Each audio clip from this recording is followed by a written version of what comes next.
Bon, alors, bonjour tout le monde. On va présenter aujourd'hui le chapitre lié à l'identification.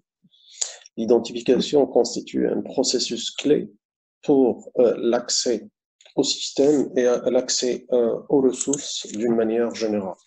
Et donc, c'est une opération préliminaire à tout accès à un système ou une ressource, puisqu'il s'agit d'identifier la personne ou l'utilisateur pour pouvoir lui affecter les droits d'accès et donc lui permettre de réaliser un certain nombre d'opérations. Et le moyen qui va être utilisé grâce à la cryptographie, c'est de trouver des méthodes qui nous permettent d'identifier au mieux l'utilisateur pour permettre de lui offrir les services qui sont en général liés à son profil. Alors, naturellement, dans la pratique, il y a plusieurs, je dirais, cas où on est confronté à cette situation. Un exemple classique qui existe, vous avez un distributeur de billets qui se trouve seul, je dirais, le système qui est face à des utilisateurs. À chaque fois qu'il y a un utilisateur, il faudrait pouvoir l'identifier pour pouvoir lui, par exemple, offrir l'opération de retrait d'argent. Et du coup, on est obligé au préalable d'identifier la personne pour pouvoir lui offrir le service en question. Alors, naturellement, il y a plusieurs, en général, il y a trois règles générales qui sont utilisées en sécurité informatique pour pouvoir identifier les personnes qui sont connues, entre autres, c'est what you know, what you have and what you are. Ce qui veut dire que pour pouvoir identifier les personnes, on utilise le secret, qui est intimement lié à la cryptographie, en disant si la personne connaît ce secret, ça veut dire que ça ne peut être que cette personne. Pourquoi? Parce que le secret, en général, il est lié à une personne, il n'est pas lié à plusieurs personnes. On peut utiliser what you have, c'est-à-dire en général l'utilisateur possède quelque chose de particulier. Et donc si je reviens au distributeur de billets, en général, ces utilisateurs-là possèdent chacun quelque chose qui leur est propre, qui est la carte bancaire. Donc, cette carte bancaire, en général, elle est personnalisée et elle est privée, c'est-à-dire qu'elle appartient à une personne. Et en général, c'est une combinaison des deux méthodes, c'est-à-dire vous possédez l'objet en question qui est la carte. Et de plus, cette carte, pour pouvoir la sécuriser, en général, on lui associe un code PIN. Et donc, c'est un code secret d'utilisation de la carte. Et ça peut être dans des cas un peu très particuliers. Le troisième cas, ce qui est utilisé, what you are, c'est-à-dire vos caractéristiques biométriques. Et là, par exemple, dans le cours précédent, quand on a parlé de l'usage centrales nucléaires, etc., pour le président, le vice-président et autres. Un moyen qui est utilisé, c'est aussi les données biométriques, c'est-à-dire qu'il y a une identification physique de l'individu et souvent on utilise l'identification physique de l'individu quand il s'agit d'opérations assez sensibles pour identifier les personnes avec leurs caractéristiques biométriques. Alors, dans ce cas, on va en général voir les différentes méthodes qui permettent de réaliser l'identification. Naturellement, vous en connaissez déjà une, puisque l'accès au système d'exploitation et aux applications, souvent, c'est la méthode classique qui est la plus simple à déployer et qui est plus simple à réaliser, qui consiste à avoir le couple, le nom de login plus le password. Et c'est ce que vous utilisez dans beaucoup d'applications pour ouvrir une session dans n'importe quel système ou n'importe quelle application. Par contre, Ce mot de passe, en général, il n'est pas si sûr que ça. Pourquoi? Parce qu'il y a eu des méthodes, plusieurs méthodes qui ont été déployées pour pouvoir prendre connaissance du mot de passe, entre autres pour, je dirais, la force brute, le social engineering, etc. Donc, vous avez plusieurs méthodes qui sont déployées dans la littérature qui permettent de casser les mots de passe. Alors, bien entendu, en général, on utilise des méthodes dans la pratique qui sont dites un peu plus sûres, et c'est ce qu'on appelle communément l'identification forte, parce que l'identification avec mot de passe est considérée comme une identification faible. Alors, pour pouvoir y arriver à toutes ces solutions-là, on passe par des éléments qui sont utilisés dans la littérature, par les protocoles d'identification. Donc, en général, on utilise ce qu'on appelle les nonces. Les nonces, qui veut dire quoi? Number used once, c'est-à-dire que vous avez un numéro ou un nombre qui est utilisé une seule fois. Alors, ces nombres qui sont utilisés une seule fois, en général, on utilise un générateur de nombres aléatoires, et donc, comme son nom l'indique, un vrai générateur aléatoire, en général, il vous génère des nombres d'une manière aléatoire, et souvent, quand il ne génère pas le même nombre de suite. En général, il génère des nombres qui sont complètement différents les uns des autres. Et ça permet effectivement de pouvoir utiliser ces nonces. Alors, vous pouvez dire, quel est l'intérêt d'utiliser les nonces? L'intérêt majeur, c'est quoi? C'est dans les protocoles d'identification, il est intéressant d'utiliser les nonces. Pourquoi? Parce que le nombre que vous utilisez cette fois-ci, vous n'allez pas l'utiliser la prochaine fois. Et du coup, vous allez éviter un type d'attaque qui est connu en sécurité, qui est le rejeu du protocole. Donc, dans un protocole d'identification, si vous utilisez la même donnée qui est statique, quelqu'un pourrait capter les différentes étapes du protocole et il pourra rejouer le protocole et donc par la suite il pourra s'identifier auprès du système à l'insu du vrai utilisateur. Et donc ça c'est l'intérêt majeur d'utiliser les nonces dans les protocoles d'identification. Alors, dans l'identification, en général, on a deux entités. On a une entité qu'on appelle le vérificateur, et qui, son rôle, c'est quoi? C'est de pouvoir s'assurer d'une manière interactive de l'identité du prouveur. Le prouveur, c'est quoi? C'est l'utilisateur qui va prouver son identité. Et donc, en général, on a deux entités, l'une qu'on appelle le vérificateur et l'autre qu'on appelle le prouveur. Et donc, l'identification, ça consiste à un dialogue entre le prouveur et le vérificateur, ce qui mènera à la fin soit d'accepter l'utilisateur, et donc il a la preuve que c'est lui-même l'utilisateur, donc on peut lui donner l'accès. Le cas échéant, l'identification échoue et du coup, la connexion automatiquement, elle va échouer pour cet utilisateur. Alors, voici une idée basique d'utilisation de ça.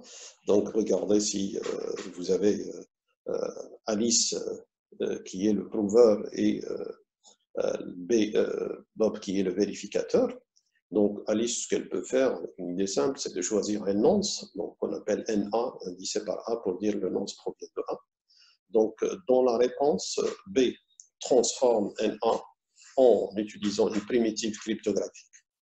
A peut alors vérifier et conclure que le message de réponse a été construit après son premier message. C'est-à-dire quoi? L'idée, c'est quoi? C'est d'envoyer quelque chose et ensuite, tu peux récupérer l'information qui est chiffrée et par la suite, tu peux vérifier ce chiffré. Un exemple simple, classique, c'est quoi? C'est tu peux chiffrer avec ta clé privée et l'autre, il peut faire la vérification, c'est-à-dire le vérificateur, il peut faire la vérification juste en utilisant la clé publique et donc ça lui permettra de déchiffrer le nonce, donc de récupérer le nonce qu'il a généré lui-même au premier pas.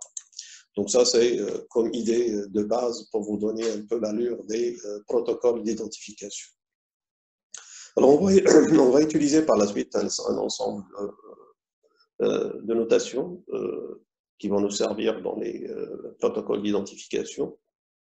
Donc vous avez A et B qui permettent de jouer le rôle de vérificateur et prouveur. Vous pouvez avoir S qui est le tiers de confiance. Le nonce NA qui veut dire le nonce généré par A. TA qui veut dire l'eurodatage généré par A. Là aussi, c'est l'eurodatage qui est un élément assez important dans l'identification. Pourquoi? Parce que l'eurodatage, en général, comme vous le savez, le temps ne s'arrête pas. Donc, le temps avance tout le temps. Et donc, à chaque fois qu'on génère des étapes d'identification, on peut toujours inclure l'eurodatage, c'est-à-dire donner la date du jour de l'utilisation du protocole d'identification. Et ça aussi, ça permet effectivement d'éviter le rejeu. Pourquoi? Parce que le temps ne s'arrête pas. Et donc, du coup, à chaque fois que vous utilisez le temps, vous avez une nouvelle valeur qui arrive. Et donc, automatiquement, le rejeu n'est plus possible par la suite. Vous avez aussi l'utilisation de clés. En général, on peut utiliser des clés symétriques. Donc, si je dis KAB, ça veut dire que c'est la clé symétrique entre A et B. Et on peut avoir aussi l'élément CA qui veut dire quoi? Qui veut dire C prétend être A, c'est-à-dire que là, on peut avoir quelqu'un qui veut s'identifier à la place de quelqu'un d'autre. Donc, on a un certain nombre de mesures qu'il faut vérifier et qu'il faut respecter. Donc, dans les protocoles d'identification, le vérificateur ne doit pas pouvoir réutiliser les informations reçues du prouveur. Donc, pourquoi? Parce que si lui, le vérificateur, peut réutiliser les informations reçues, ça veut dire que lui-même, il peut par la suite s'identifier auprès d'une tierce personne comme étant l'utilisateur en question. Donc, si je prends par exemple Alice qui va s'identifier auprès de Bob, si Bob a la possibilité de réutiliser les informations, ça veut dire que Bob peut par la suite auprès d'un autre serveur de pouvoir s'identifier comme Alice. Et donc là, dans les protocoles d'identification, on a en général cette caractéristique qu'on appelle, c'est que l'échange d'informations ne doit pas être transférable, c'est-à-dire qu'il n'y a pas de possibilité de transférer ces informations pour pouvoir s'identifier auprès d'une autre entité. Donc, ça, c'est je dirais, les conditions, les contraintes qui doivent être respectées dans les protocoles d'identification. Et bien entendu, un protocole d'identification qui est correct, il ne va pas offrir la possibilité à un autre utilisateur que l'utilisateur légal de pouvoir se connecter à la place. Et donc, en général, cette probabilité, elle est souvent dite comme étant une probabilité qui est très négligeable. C'est-à-dire que si vous avez une valeur n qui est très grande, donc la probabilité pour que Oscar puisse s'identifier à la place de Alice, en général, elle est de l'ordre de 1 sur n. Donc, comme n est de grand, 1 sur n tend vers 0. Ça veut dire que cette probabilité, elle est vraiment très réduite pour pouvoir s'identifier. Alors, on commencera maintenant par les algorithmes d'identification.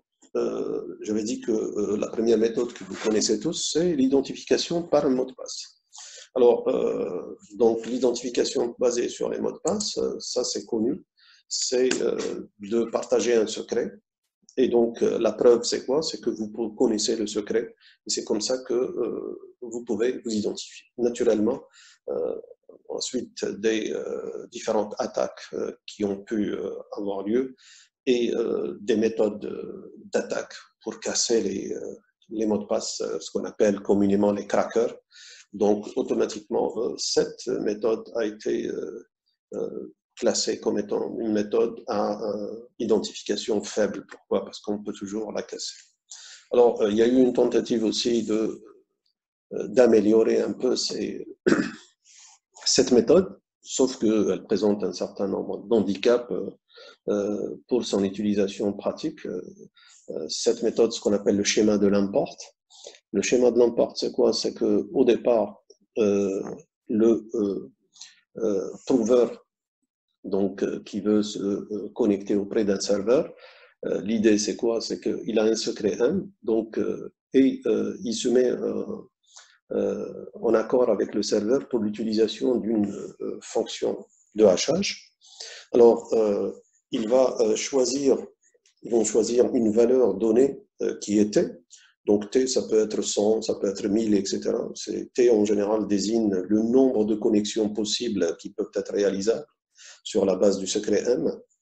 Et au départ, le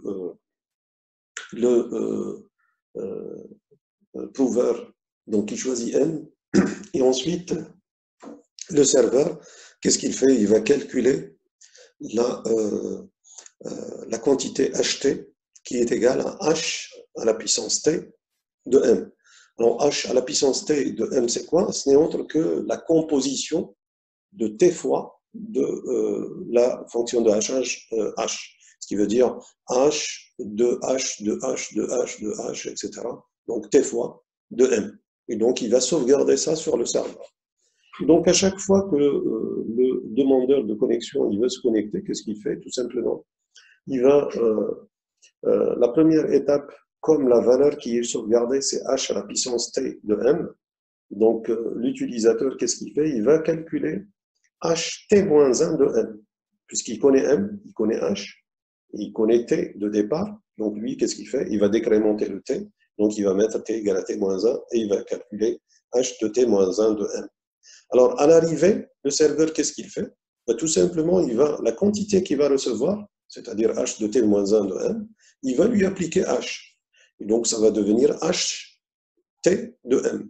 Alors, il va calculer cette quantité et il va la comparer par rapport à la quantité qui est sauvegardée sur le serveur, c'est-à-dire ht. S'il y a égalité, donc automatiquement pour lui, le demandeur, il est bien valide et donc il va accepter sa connexion. Et bien entendu, qu'est-ce qu'il fait? Il va faire la mise à jour de HT. HT au départ qui était H de T de M. Maintenant, il y a eu déjà une connexion, donc il va passer à la suivante. HT, ça va être égal à HT-1 de M. Et ainsi de suite. Donc la deuxième identification, vous regardez, c'est HT-2 de M, et ainsi de suite. Donc c'est comme ça que le protocole de l'import a été implémenté. Et donc ça, c'est dans la pratique, on fixe T à 1000 ou 100, etc. Ça, ce qui permet de définir le nombre de fois où on peut se connecter. Alors, naturellement, dans ce protocole, ce que vous avez à chaque fois, c'est qu'au départ, il faudrait que les deux parties se mettent d'accord sur la valeur de T, ils se mettent d'accord sur la fonction de hachage qui est utilisée, et au bout de T tentatives de connexion qui est faite, on est obligé de réinitialiser le système pour pouvoir assurer sa pérennité. Et donc là, vous voyez que le système se trouve un peu lourd quant à l'usage, parce que déjà dès le départ, il faudrait que les deux parties se mettent d'accord sur les valeurs ou les paramètres de ce système pour pouvoir le réaliser. Alors, et en plus, le serveur devient un point sensible. Ça veut dire que si le serveur a été attaqué et qu'on prenne connaissance de la valeur de HT, automatiquement, il est possible de pouvoir se connecter à la place du demandeur. D'où le passage obligé vers une identification forte. Alors, cette identification forte, ça veut dire quoi? Ça veut dire qu'on va utiliser un protocole. Donc, comme vous remarquez ici, le protocole de mot de passe, c'est un protocole à une passe. C'est quoi? C'est que vous allez fournir le secret sous une forme ou une autre, soit sous forme cryptée, soit sous forme de fonction de hachage telle que le schéma de Lampard. Mais il y a une seule passe et automatiquement, il y a la réponse qui est oui ou non. Par contre, pour le protocole à deux passes, l'idée c'est quoi? C'est qu'on va avoir deux passes pour réaliser l'opération d'identification. Elle se passe sur le principe de challenge et de réponse. Ça veut dire qu'à un moment donné, celui qui veut se connecter, on va lui donner un défi. Et donc, s'il arrive à résoudre le défi, donc on dira que c'est l'utilisateur. Et donc, en général, le défi, il est lié à un certain secret, à une certaine connaissance. Et donc, l'idée, c'est quoi? C'est que ce défi-là va montrer que le prouveur connaît le secret. Mais toujours en gardant le principe de tout à l'heure, quand on avait dit qu'il ne faudrait pas que les informations ou les connaissances soient transférables. Ça veut dire que lui, quand il va prouver, il ne va pas transférer la connaissance du secret qu'il connaît. Mais il va transférer la preuve qu'il connaît le secret. Et donc, l'idée, c'est quoi? Bien entendu, pour éviter le rejeu, le challenge ou le défi, à chaque fois quand il est donné dans le protocole, on n'utilisera pas le même défi. Pourquoi? Parce que si vous utilisez le même défi, vous allez avoir le risque d'avoir le rejeu de la session.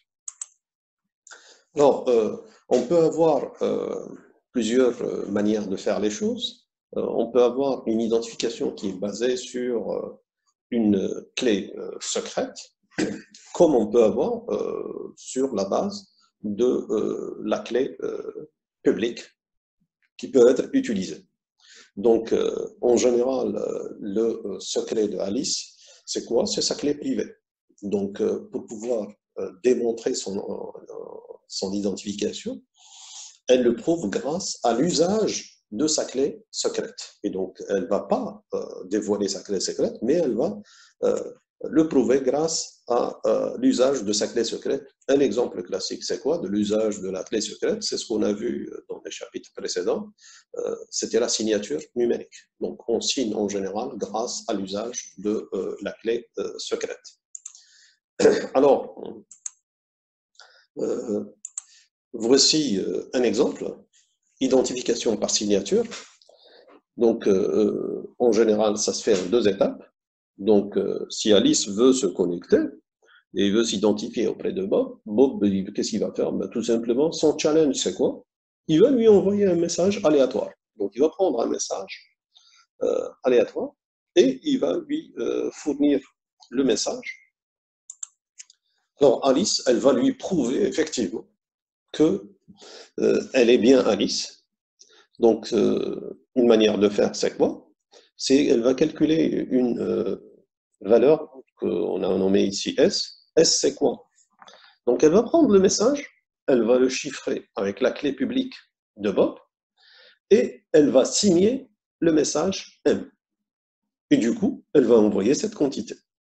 Donc, cette quantité qui est envoyée, donc, ça permettra par la suite à Bob de vérifier la signature.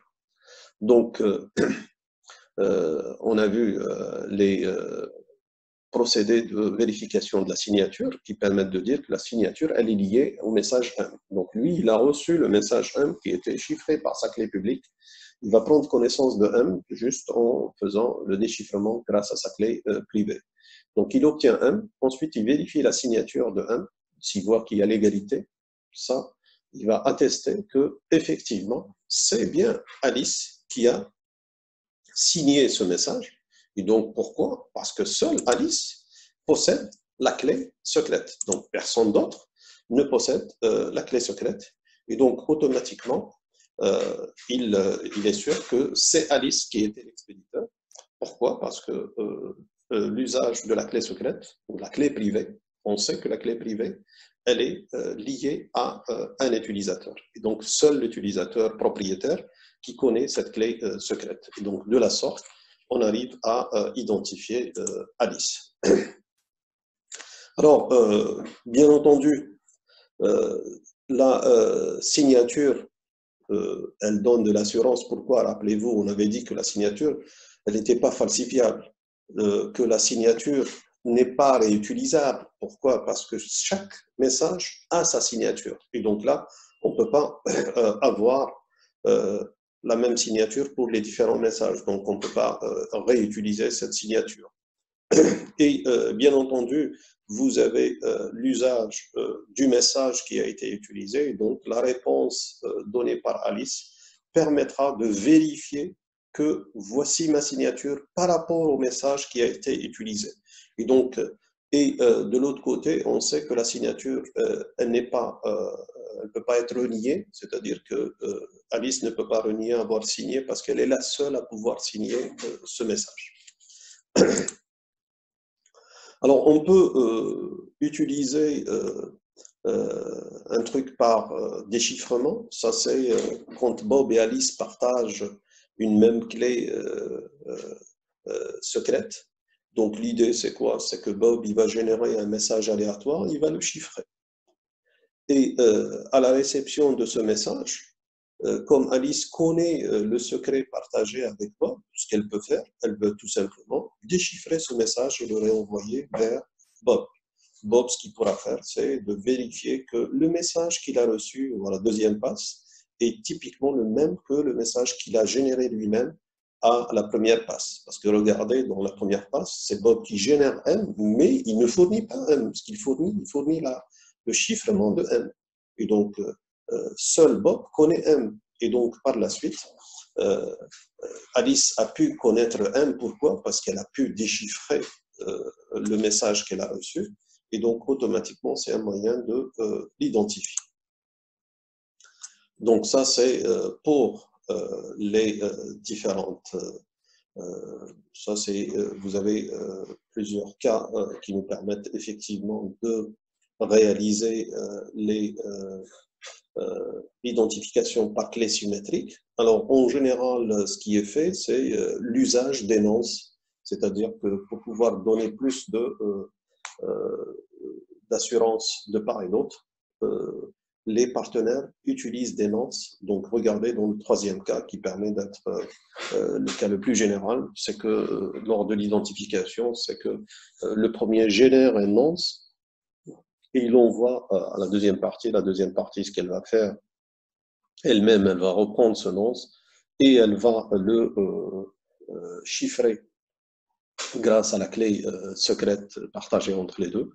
Et bien entendu, le deuxième qui, lui, va chiffrer, c'est-à-dire il va prendre connaissance du message et ensuite il va extraire les deux nonces pour montrer à l'autre qu'il a bien reçu la bonne réponse. Et le deuxième peut aussi vérifier à la fin qu'il a la paire des nonces, c'est-à-dire le nonce qu'il a reçu lui-même et le nonce qu'il a généré par la suite. Alors, on peut parfois augmenter aussi, je dirais, en sécurité, c'est au lieu d'utiliser les fonctions de chiffrement, on peut utiliser par la suite les fonctions de hachage. Et donc ça, c'est ce qui permet de vérifier les nonces. Pourquoi? Parce que les fonctions de hachage sont des fonctions à sens unique. Donc, quand on envoie l'information, c'est sur la base de messages bien précis que la fonction de hachage a donné le résultat. Et donc, seules les personnes qui sont en connaissance des nonces, donc qui ont été générées, RA et RB, peuvent par la suite réaliser l'identification en utilisant des fonctions de hachage.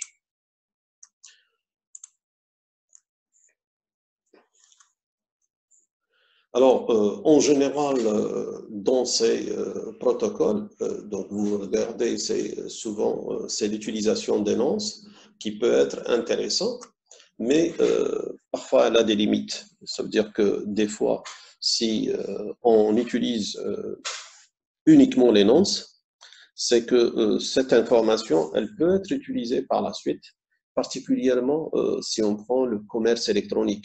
Parce que dans le commerce électronique, on peut faire de l'identification et ensuite on signe, par exemple, un chèque électronique pour pouvoir faire le paiement.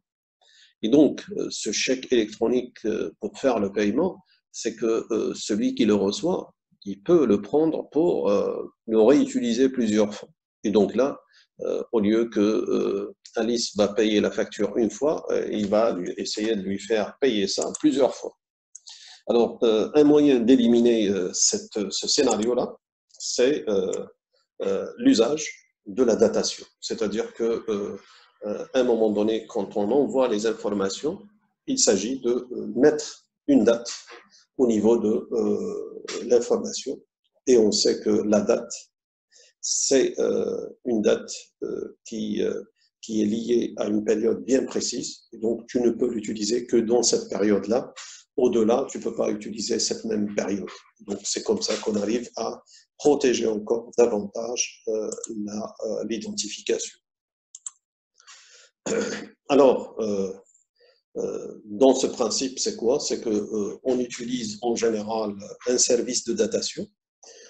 Pourquoi? Parce qu'au niveau des services de datation, quelqu'un pourrait dire, tiens, je vais utiliser le système de datation local. Ça, je dirais que le problème n'est pas réglé. Pourquoi? Parce qu'au niveau des dates, ce qu'elle utilise Alice comme système, c'est un système propriétaire. Bob va utiliser un autre système propriétaire. Rien n'empêche Alice, à un moment donné, si elle veut faire changer les choses, pour changer la date système qui n'est plus la date actuelle. Et donc, on va avoir un décalage entre les dates, et ça, c'est un problème que je suppose vous avez entendu parler dans les systèmes distribués.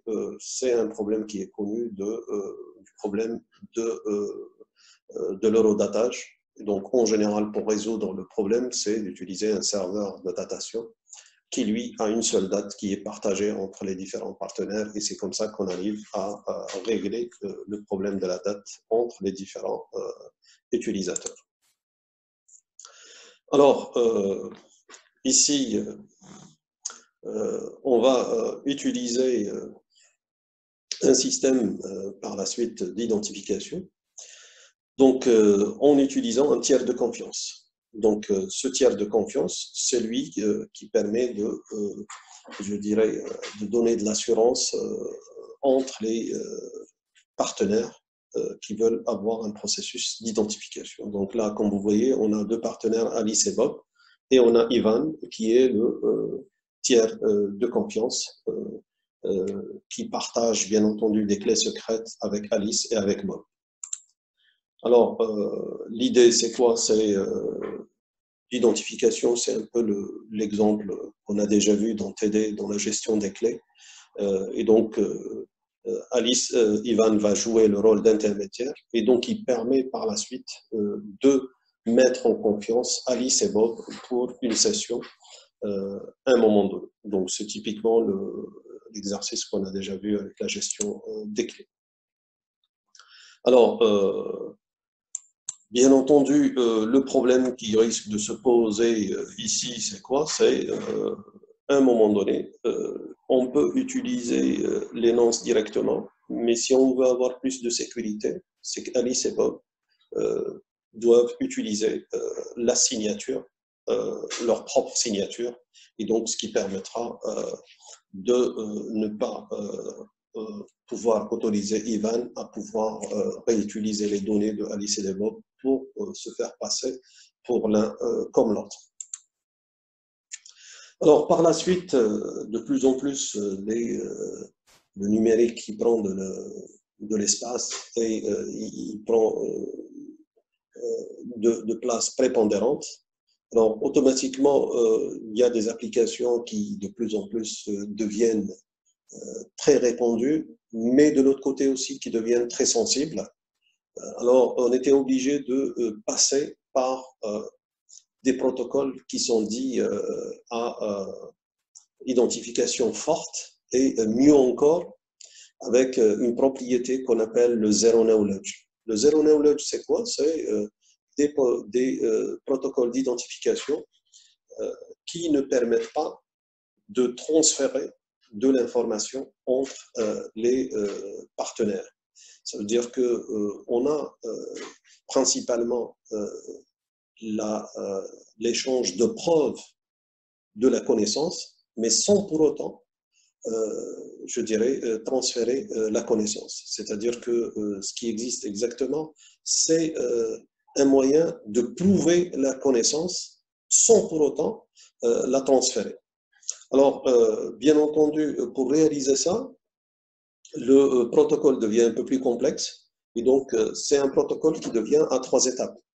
Donc, tout à l'heure, il y avait des protocoles à 2 étapes, donc en général basés sur le défi et ce qui veut dire le challenge et la réponse. Maintenant, ça va être quelque chose qui est un peu plus évolué que ça. Ça va être sur 3 étapes. La première, c'est quoi? C'est un engagement. Donc, en général, Alice, elle veut prouver son identité auprès de Bob. Donc, qu'est-ce qu'elle fait? Bien entendu, elle va s'engager. Ensuite, sur la base de son engagement, Bob, il va lui générer un défi pour dire tu t'engages sur ça, moi je vais te demander un défi pour voir effectivement si tu es vraiment Alice. Et par la suite, Alice va pouvoir donner la réponse en fonction, bien entendu, du défi pour dire que je suis bel et bien Alice et j'arrive à résoudre ce problème et donc je prouve mon identité. Alors, il y a eu des protocoles qui ont été mis en œuvre, parmi lesquels il y a le protocole de Fiat-Shamir. Donc, le protocole de Fiat-Shamir, il se base principalement sur l'exponentiation modulaire. Alors, Alice, elle choisit un nombre S, avec bien entendu S qui est premier avec N, et S va constituer la clé secrète de Alice. Ensuite, la clé privée qu'elle va générer, on l'appelle V. Donc V, c'est quoi? Ce n'est autre que S au carré modulo N. Donc V sera la clé publique de Alice. Alors bien entendu, N est grand et on ne connaît pas les facteurs de N. Donc il est quasiment impossible de pouvoir trouver S sur la base de V. Pourquoi? Parce que V, c'est S au carré modulo N. Et donc là aussi, c'est un problème d'exponentiation modulaire qu'il est difficile de résoudre. Alors, en général, l'engagement de Alice, c'est quoi? Elle va choisir un nombre aléatoire, R, bien entendu, puisqu'on est dans dans le truc modulaire, R doit être inférieur à N. Alors, ensuite, Alice, ça c'est son engagement, elle calcule X égale à R2 modulo N, et elle va envoyer X à Bob. Alors, Bob, son challenge, c'est quoi? Il va choisir un bit. Donc, son bit, qui peut être 0 ou 1, et il va le renvoyer à Alice. Alors, regardez Alice, ce qu'elle va faire. Elle va calculer une nouvelle quantité qui est Y égale à R fois S à la puissance B, modulo N. Et Bob, il a le moyen, puisque c'est lui le vérificateur. Donc, la vérification, c'est quoi?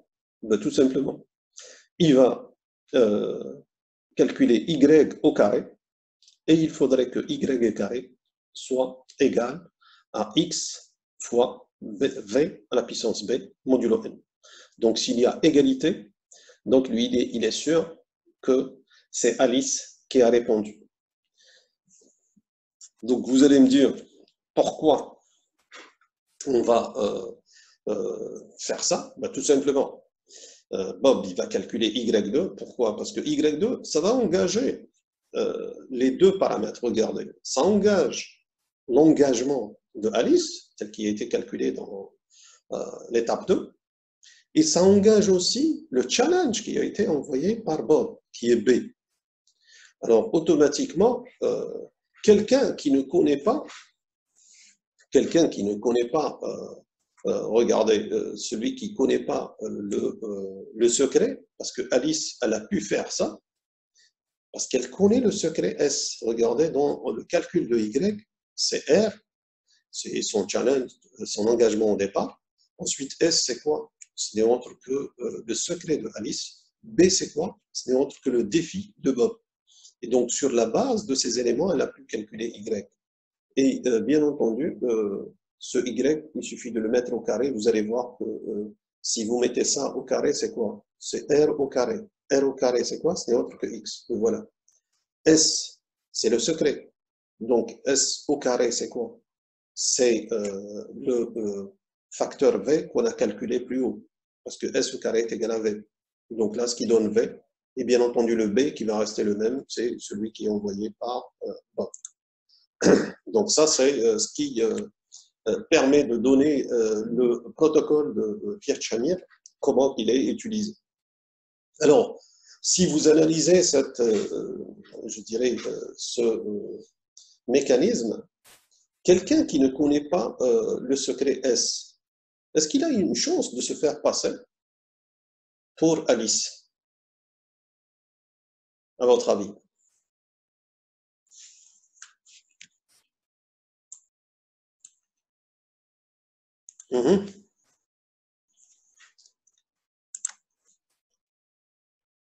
Je vous écoute. شي تقدر ترى ماني ندم يدل فيها Hein? تقدر تكون يناطك ماني ندم يدل Non, non, c'est pas une attaque c'est un truc direct. C'est-à-dire, il y a quelqu'un qui veut se faire passer pour Alice. Est-ce qu'il a une chance de se faire passer pour Alice ou pas?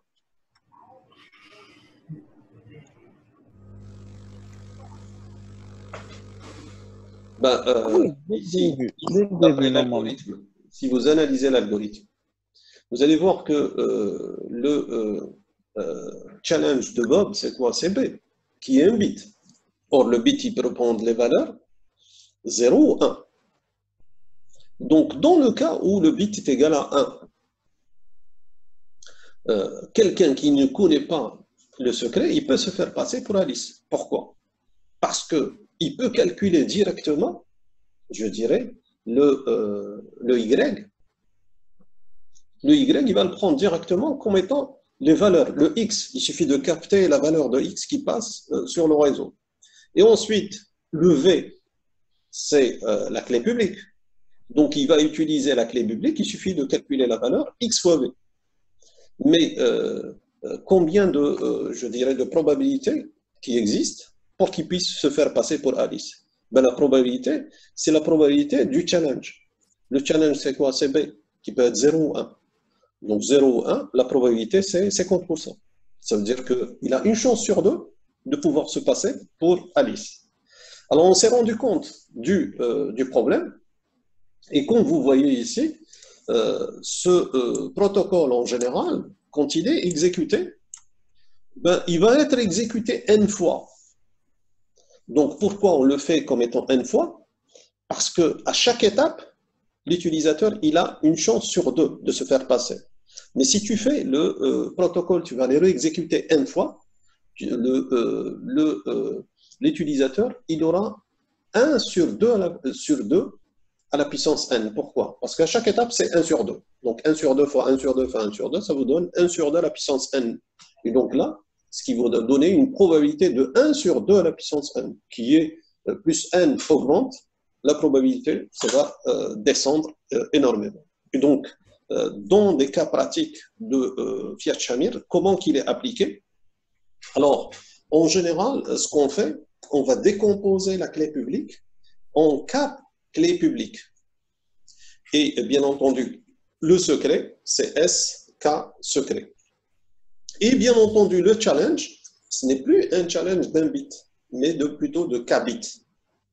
Et là, on va appliquer l'algorithme, ça veut dire que plus K est grand, automatiquement, la chance pour se faire passer pour Alice diminue. Pourquoi? Parce que si tu veux te faire passer pour Alice, c'est que tu dois connaître les différents SI, donc les parties du secret, et de la même manière, ça veut dire que tu dois deviner a priori quels sont les challenges qui sont donnés par Bob, chose qui n'est pas si simple que ça. Et donc là, c'est comme ça qu'on a amélioré le protocole. Et donc ce protocole, il y a deux possibilités. Soit tu prends le protocole, tu le mets dans une boucle pour i variant de 1 jusqu'à k ou jusqu'à t, pour ne pas reprendre le n, parce que le n, c'est le modulo. Et soit l'autre partie, c'est d'utiliser un vecteur de bits. Donc, au lieu d'utiliser un seul bit, on utilise un vecteur de bits et on doit vérifier que pour chaque bit, le protocole est valide. Donc, c'est de cette manière-là qu'on a pu améliorer, je dirais, l'efficacité et la robustesse de ce protocole qui est le protocole de Fiat Channel. Alors, il y a eu un autre protocole aussi qui, lui, utilise le logarithme discret, donc le protocole de Knorr. Automatiquement, il choisit des nombres premiers, il choisit des générateurs, donc c'est un peu quelque chose qui ressemble à ce qu'on a vu dans LGML. Donc le secret, c'est un élément qui est dans l'intervalle 0Q-1.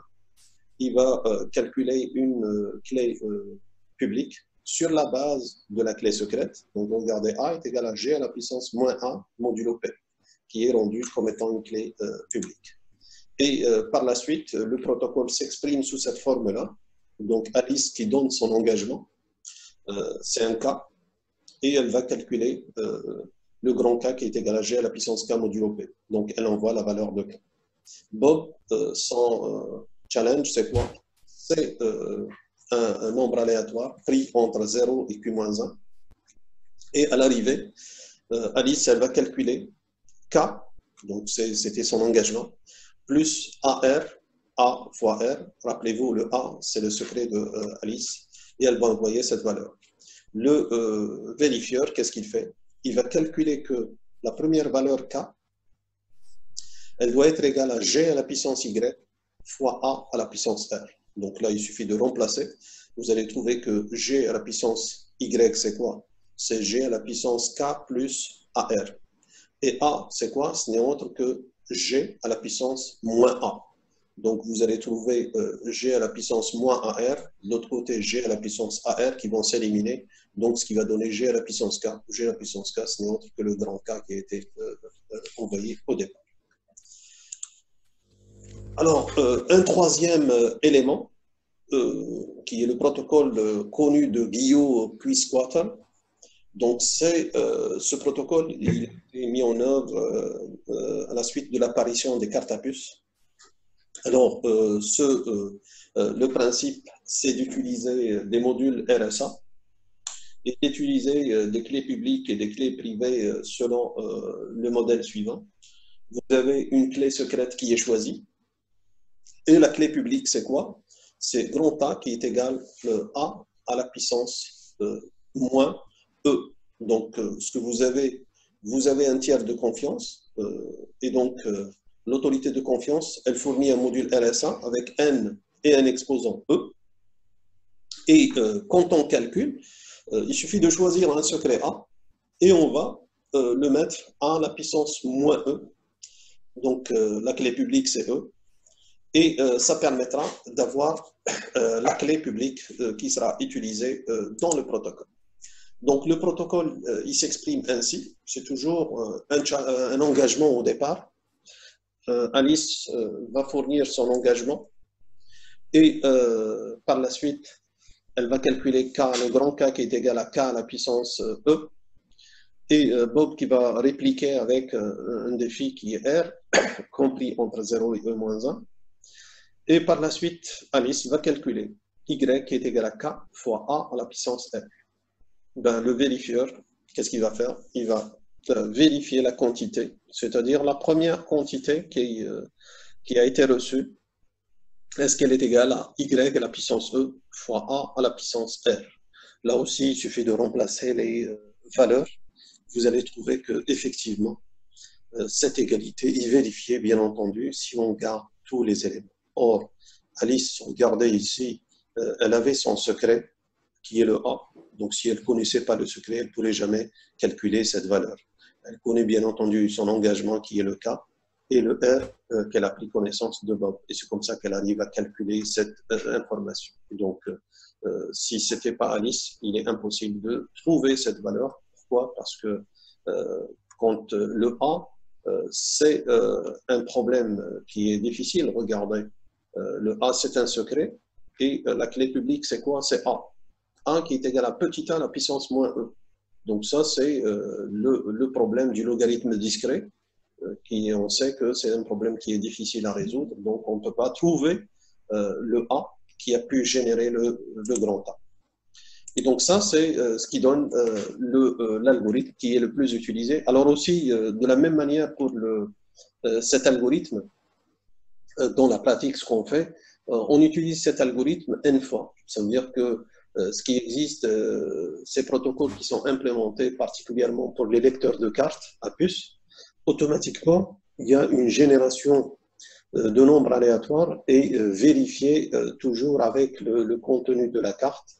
En général, au niveau de la carte, c'est ce qui est donné par Alice. En général, c'est souvent, on met le code PIN, et donc sur cette base-là, l'algorithme est évalué N fois, et donc si la valeur elle est bonne, automatiquement, ça permet d'accepter l'identification de Alice. Et donc c'est principalement ce protocole-là qui est implémenté dans les cartes bancaires, c'est-à-dire les cartes à puce qui sont utilisées dans les cartes bancaires, y compris maintenant dans les cartes d'identité biométrique, puisqu'elles aussi contiennent des puces, et donc c'est le même principe d'identification qui est utilisé. Alors, dans l'identification aussi, dans les systèmes informatiques, vous avez Kerberos. Kerberos, c'est quoi? C'est un serveur d'identification qui est utilisé particulièrement par Windows. Le même principe qui est utilisé, en général, ce protocole se base sur plusieurs étapes. Donc, il y a la demande de ticket. Donc, il y a la notion de ticket qui n'est autre qu'un jeton qui est délivré par le serveur. Ensuite, à la suite de l'obtention du ticket, ça permettra à Alice de pouvoir utiliser ce ticket et de pouvoir s'identifier auprès de Bob. Donc là, c'est le serveur Kerberos qui peut être utilisé comme étant un tiers de confiance et on arrive à réaliser l'identification. Donc regardez ici, c'est ce qui se passe. Alice qui veut se connecter auprès de Bob. Donc, qu'est-ce qu'elle fait? Automatiquement, elle envoie l'information pour dire que moi, je suis Alice, je veux me connecter auprès de Bob. Et bien entendu, elle génère un nombre aléatoire, c'est ce qu'on avait dit, l'utilisation d'énonce, donc R. Alors, particulièrement, le serveur, qu'est-ce qu'il va? Il va générer ce qu'on appelle le ticket. Donc, il va prendre la première quantité qui est le nonce avec l'identification de B. Et donc, il va générer une clé de session K et il va aussi mettre dans le ticket l'horodatage avec la quantité L qui est utilisée. Donc, tout ça est chiffré par la clé secrète entre C et A. Donc, c'est pour ça qu'on utilise KA. Et vous avez de l'autre côté le ticket qui est fourni pour que Alice puisse l'utiliser auprès de Bob. Alors ensuite, une fois arrivée, ça veut dire que Alice, elle va prendre connaissance de la clé secrète K et elle va s'assurer que c'est sa session, puisque l'autorité va lui remettre le nonce ou le nombre aléatoire petit r avec B. Donc elle sait c'est la réponse à la suite de sa requête et elle va envoyer l'autre, je dirais, information qui était KB, KLA à Bob. Et en même temps, qu'est-ce qu'elle fait? Elle va lui envoyer aussi, grâce à l'usage de la clé de session, elle va envoyer un paramètre avec son identification et le hash. Alors, bien entendu, par la suite, le B, ce qu'il peut, il peut lui renvoyer K avec H, donc qui a été utilisé par A, ce qui permettra automatiquement de pouvoir faire l'authentification, l'identification mutuelle entre B et A. Donc ça, c'est le principe de Kerberos pour l'identification. Alors, ceci vous donne l'idée globale de l'identification. Donc, il y a d'autres protocoles qu'on aura l'occasion de voir en TD, parce que chaque fois, on peut modifier un peu le protocole, donc ça vous donne une idée pour voir est-ce que le protocole est sûr, n'est pas sûr, est-ce qu'on peut se faire passer pour l'un comme l'autre, etc. Grâce au TD, on pourra vérifier effectivement ces différentes valeurs.